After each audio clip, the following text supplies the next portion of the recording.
Selamat pagi, salam sejahtera untuk kita sekalian. Shalom. Oke, pada pagi hari ini saya perwakilan dari kelompok 3 akan mempresentasikan tentang organisasi ekonomi global. Kami ada bertiga. Yang pertama saya Jidi sendiri, yang kedua Davidson, yang ketiga Marcelino Yosua Bakari. Dalam organisasi ekonomi global yang akan kami bahas, kami telah menerapkan 3 materi utama. Yang pertama GATT atau General on Tariff and Trade. Yang kedua WTO, World Trade Organization. Yang ketiga OPEC, Organization of the Petroleum Exporting Countries. Jadi teman-teman pasti sudah dengar ya apa yang dibahas di sini tentang trade. Trade itu adalah perdagangan. Yang pertama saya akan bahas tentang GATT atau General on Tariff and Trade, atau tentang generalisasi tarif dan perdagangan. Oke, GATT ini merupakan suatu organisasi yang dibentuk untuk menggantikan ITO. Teman-teman pasti berpikir ITO sama WTO sama, padahal salah guys. ITO itu merupakan International Trade Organization, organisasi perdagangan internasional. Jadi organisasi perdagangan internasional itu merupakan awal terbentuknya WTO. Jadi beda ya guys, nanti akan dijelaskan teman saya tentang WTO. GATT ini dibentuk dengan bermulanya pendatanganan Piagam Atlantis. Latar belakang GATT ini dibentuk pada tahun 1947. Awal didirikan itu untuk menerapkan prinsip-prinsip umum liberalisasi perdagangan berdasarkan traktat perjanjian multilateral.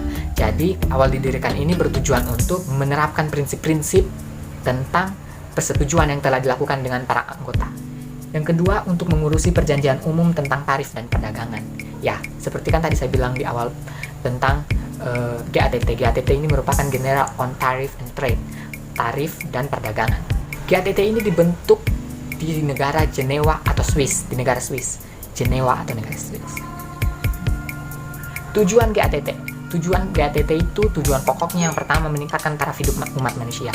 Pasti teman-teman sudah tahu, kita membahas tentang perdagangan, pasti kita akan membahas juga tentang meningkatkan taraf hidup manusia, umat manusia. Yang kedua, meningkatkan produksi dan tukar menukar barang. Nah, seperti tadi kan namanya saja, generalisasi tarif dan perdagangan. Yang artinya perdagangan ini kan biasa kita membahas tentang tukar menukar barang. Terus meningkatkan kesempatan kerja. Ya, kalau kita berbicara tentang perdagangan, otomatis ada peluang untuk pekerjaan. Selanjutnya, yang keempat, meningkatkan pemanfaatan kekayaan alam dunia. Jadi seluruh organisasi-organisasi tentang ekonomi sosial pasti mereka memiliki satu tujuan tersebut, yaitu memanfaatkan kekayaan alam yang ada di dunia. Ada beberapa perundingan yang pernah dilakukan oleh GATT. Yang pertama, Jenewa, Switzerland tahun 1947. Yang kedua, Annecy, Prancis 1948. Yang kedua, di Torquay, Switzerland 1950. Yang keempat, di Jenewa, Switzerland 1956. Yang kelima, di Lone Round, Jenewa 1960 sampai 1961. Terus di Kennedy Round, Jenewa 1964-1967. Ya, di Kennedy Round ini telah dibahas tentang anti-dumping. Yang selanjutnya Tokyo Round, Jenewa tahun 1973 sampai 1979. Di sini telah banyak dibahas tentang tarif dan non-tarif. Namun yang jahatnya di sini kegagalan tarif ekspor impor itu terjadi. Terus yang terakhir di Uruguay Round, Marrakesh dan Maroko tahun 1986 sampai 1994. Disinilah telah terjadi kesuksesan program tarif dan kegiatan non-ekonomi lainnya yang dilakukan oleh GATT. GATT memiliki prinsip dalam melakukan kegiatan. Yang pertama, most favored nation atau netral. Jadi seluruh negara yang tergabung dalam GATT harus bersifat netral kepada negara-negara anggota. Yang kedua, resiprositas. Seluruh negara-negara yang yang menjadi anggota GATT pada waktu itu harus saling menguntungkan. Jadi tidak ada boleh yang rugi, tidak ada boleh yang untung sendiri. Jadi harus saling menguntungkan. Terus ada prinsip transparansi. Jadi kegiatan dari seluruh negara yang ada dalam GATT harus dalam kondisi transparan, tidak boleh disembunyikan atau dirahasiakan. Selanjutnya akan dijelaskan teman saya Davidson tentang WTO, World Trade Organization.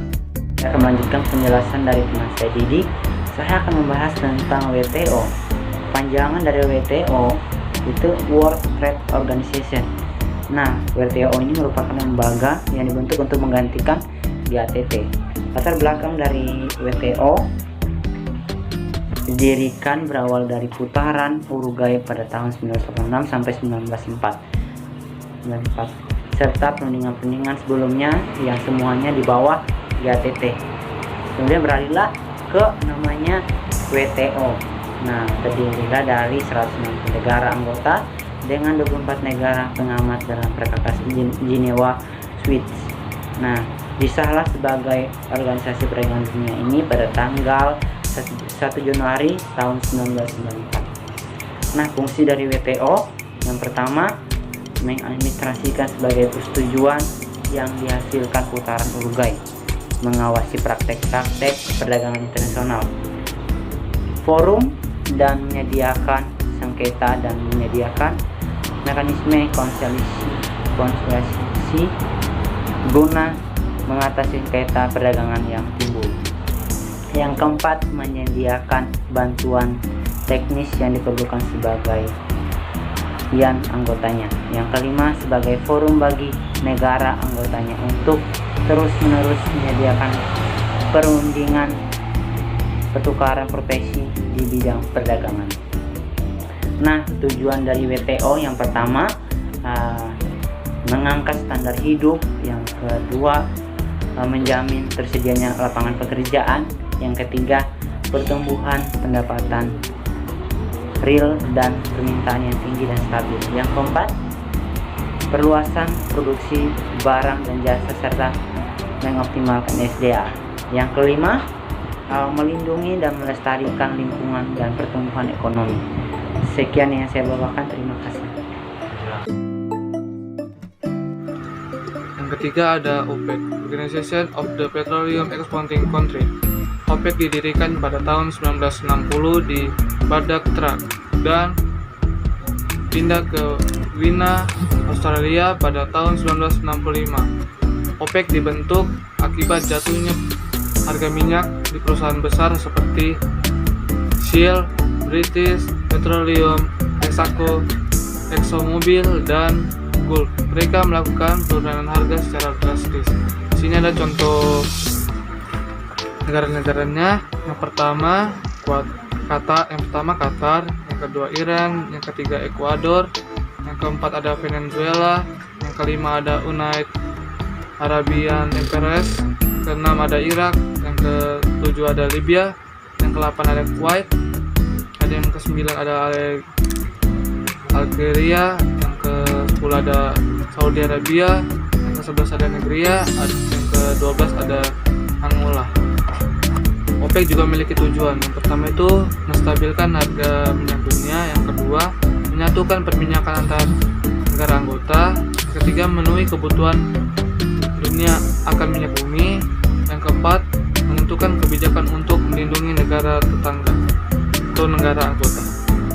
Indonesia merupakan anggota OPEC selama 47 tahun yang mulai menjadi anggota pada tahun 1961 sampai 2008. Pada tahun 2004, Menteri ESDM Indonesia yaitu Purnomo Sugiantoro terpilih menjadi Sekjen sementara OPEC.